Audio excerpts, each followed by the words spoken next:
Before you hit play, drop a comment telling us which city you're watching from and hit subscribe. Today's story deserves company all the way to the end. Friday night.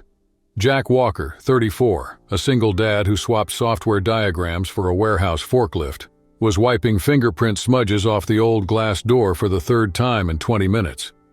Across the room, Noah, his 8-year-old in mismatched socks, gripped a flashlight like it was a baseball bat.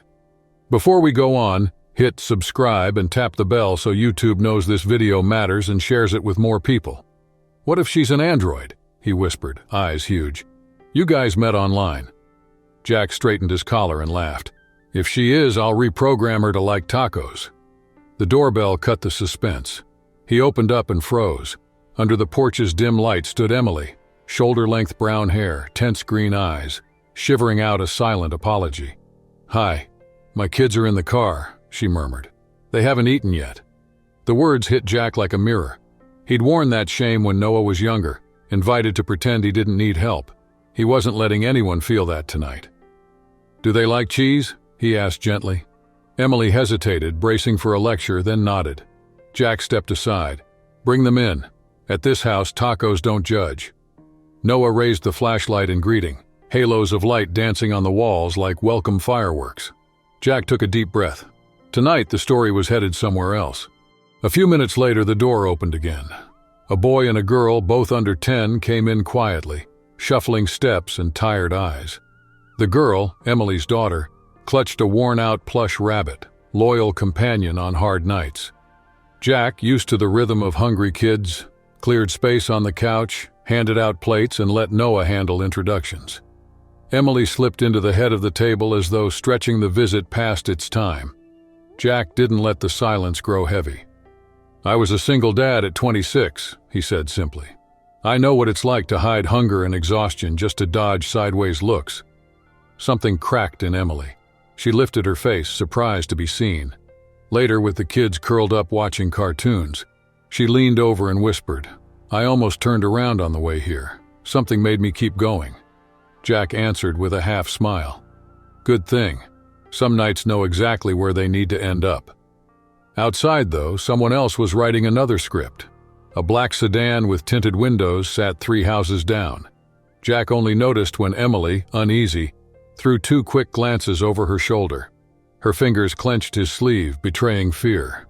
Years of fatherhood and scares had sharpened Jack's instincts. He leaned in and asked in a voice that wouldn't reach Noah or the little ones, Are they following you? Emily held his gaze until the question slipped out in a thin whisper. He still follows me, you know? Jack's jaw tightened. Who? Her sigh trembled. My ex. He doesn't want custody, he wants control. He switched girlfriends 3 times this year, but he still tracks my car's GPS. If I stop somewhere he doesn't approve, my phone rings in seconds. Jack glanced at the kids laughing at the TV, oblivious to the tension.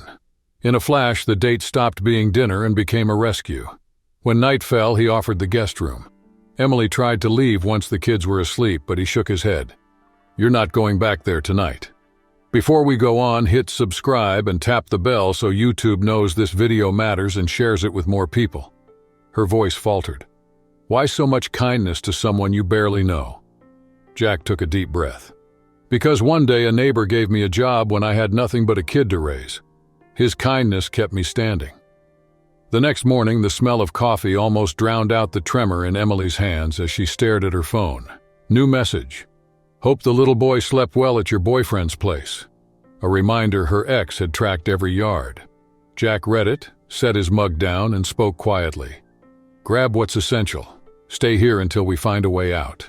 Emily blinked, unable to believe it. Are you serious? Very. He doesn't decide where you feel safe, not anymore. When Emily's little boy walked into the kitchen, he held a piece of paper with 4 stick figures holding hands. One had Jack's spiky brown hair. Across the top, he'd scribbled, New family? The shine in Emily's eyes revealed the storm churning inside. Jack noticed, but just rested a hand on her shoulder. Light touch, silent promise. Outside, though, the engine of a black sedan rumbled and faded away. Someone was watching. Next time, Jack didn't plan to just watch. 3 days later, Jack's tiny house had become a cramped refuge. yet it fit together like the right pieces of an old puzzle. Noah shared the hallway with his new buddy, stacking Lego towers that crashed during toy car battles. The little girl started calling Jack Mr. Tacos. He took the nickname without correcting her. But calm usually trembles before it breaks. On a clear sky Tuesday, Jack was still towel drying his hair when he heard sharp knocks at the door, too firm for a casual visit. Emily appeared in the hallway, frozen. Jack turned the handle. On the other side stood a man around 40, fancy leather jacket, mirrored sunglasses, smile drawn without warmth. "Derek, I'm here for my kids." Jack held his ground. "They're not luggage for you to pick up." Derek's tone dropped to calculated cold. "Are you the boyfriend or just playing hero? I'm not leaving without them." Emily stepped forward. She didn't cry, didn't raise her voice. The tension in the air pulsed, ready to snap, and Jack this time had already decided he wouldn't just stand there. Derek barged in without warning, contempt dripping from his voice while Emily sheltered behind Jack. "It's been 5 months since you saw them. The judge set visitation for next week. You skipped court again," she jabbed. His jaw tightened. "I'll be back with the papers. This place isn't safe, right? Tiny house, old car, single dad. Pathetic, Emily." Jack didn't move. "Get off my porch." Before we go on, hit subscribe and ring the bell so YouTube knows this content matters and shows it to more people. Derek's stare drilled into him. "Enjoy the show while it lasts. You have no idea who you're messing with." When the car vanished around the corner, Emily sank onto the couch, coffee sloshed in her trembling hands. "He won't stop? Ever. I thought I was just being paranoid." Jack sat beside her. "You're not. He's chaos. You're surviving." She looked up. "You don't owe me anything. I came for a date and now I'm asking you to risk everything." He leaned in. "It stopped being a date when you said, 'My kids are in the car.'" Later, with the kids asleep, Emily told the rest. The ex had used her name to take out loans. Bill collectors were threatening to garnish her paycheck, and a firm tied to his family was squeezing for every cent. She tried to report it, but the cop who took her statement drinks with Derek every Friday. Shaking, she handed Jack a flash drive. "Everything's on here. Transfers, names, accounts he doesn't want traced." Jack closed his hand around the device, feeling the weight of something much bigger than a first date. Jack looked at Emily and asked what she planned to do with the evidence. She, eyes steady, said she would end it the right way. He slid the flash drive into a drawer and decided running was no longer an option. Taking out the trash later, Jack noticed a car parked a few houses down. It wasn't the one that tailed them at the grocery store, but the dark windows gave away the connection. His stomach tightened with unease. Inside, Emily stirred soup. The kids laughed in the living room, carefree and unaware of danger. Jack chose not to scare the family and went straight to the garage. Half an hour later, he found a tracker stuck with a magnet under the bumper. Holding it to the light, he saw it wasn't just surveillance. It was intimidation. Derek wasn't after custody or rights. He wanted control, domination through fear. When night fell, Jack set the device on the table. "Derek wants you to know he's watching," he said. Emily covered her mouth with her hand. "He only does that when he feels he's losing." "And when he realizes he's already lost?" Jack asked. "He tries to destroy everything," she answered without hesitation.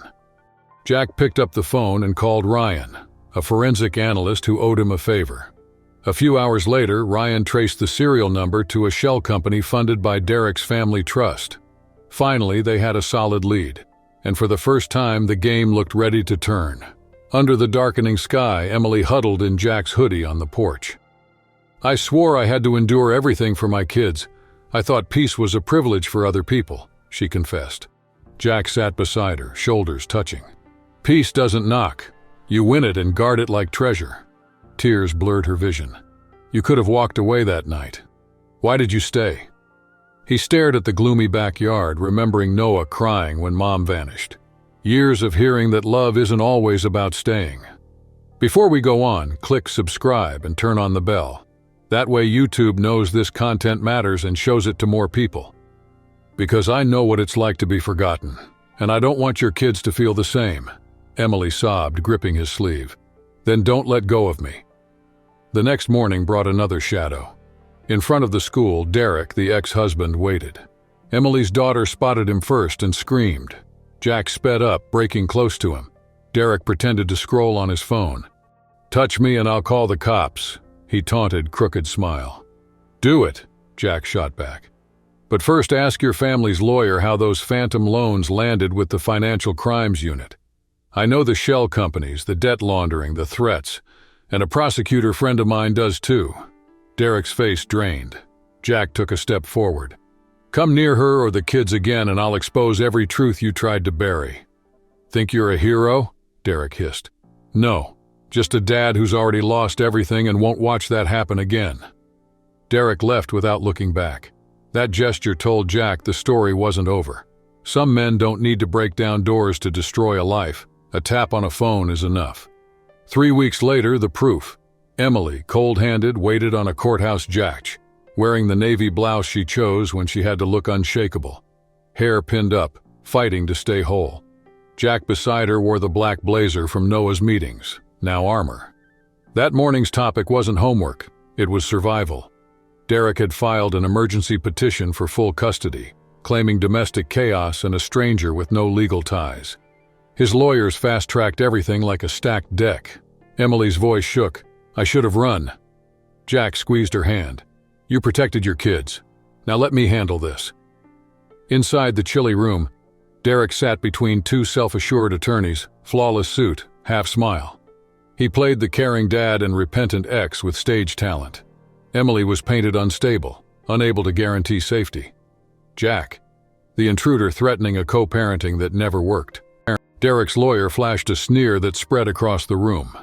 Emily, still in the witness box, clenched her hands while he twisted every sentence until her voice crumbled. Tension hung thick when Jack stood. He walked to the stand, took the oath, and stared at Derek, steady, unblinking. "I've known Emily only a month. That may seem brief, but I've known fear for years," he began, voice low and steady. "I saw that look in my son's eyes the day his mom left and never came back. I saw him finally sleep in peace once he felt protected. That's exactly how her kids sleep now, peacefully." Jack turned to the judge without breaking eye contact. "This hearing isn't about jealousy or broken hearts. It's about control. Derek Cole invaded this family's privacy, installed hidden surveillance, and used the court system as a weapon." With practiced calm, Jack slid a folder onto the prosecution table. Inside, a cybercrime report proving an illegal GPS tracker, screenshots of threats, strings of intimidating messages, and a child therapist opinion linking the kids' trauma directly to their father. The judge opened the file. Derek went white. A heavy silence fell, like thunder no one dared announce. The sharp crack of the gavel sealed the afternoon. The mother left with temporary custody, gained a full restraining order, and investigators set their sights on Derek Cole's conduct. Outside, Emily collapsed, tears flowing as she sank into Jack's chest. The two little ones ran, clung to her waist, and he wrapped them all in an embrace, promising nothing would tear them apart again. 3 months passed. Emily drew in a modest studio, Jack's suggestion, while her daughter rediscovered the joy of pencils, and her son finally slept through the night. On a mild evening, the kids toasted marshmallows in the backyard, and Emily watched the flames dance in Jack's eyes. "Remember when I showed up at your door and could only whisper my kids were in the car?" she murmured. Jack nodded, a small smile. "You were terrified, but your eyes weren't begging. They were asking for room to start over." She stepped closer. "You didn't just give us a chance, Jack, you gave us a home." He held her gaze. "Then stay," he said, as if offering solid ground. "I want to stay," she whispered, "but not as a guest." The porch light wrapped the kiss that followed. No rush, no fear, only the quiet warmth of something meant to last, as if every creak of the wood reminded them that sometimes starting over is finally coming home. So, did you enjoy this chapter of Emily and Jack's journey? Then hit like and subscribe, so you won't miss the next video when the story moves forward and new choices arise. Comment below what stood out most in this episode, and of course, share it with anyone who also needs a little hope in the air. See you in the next video.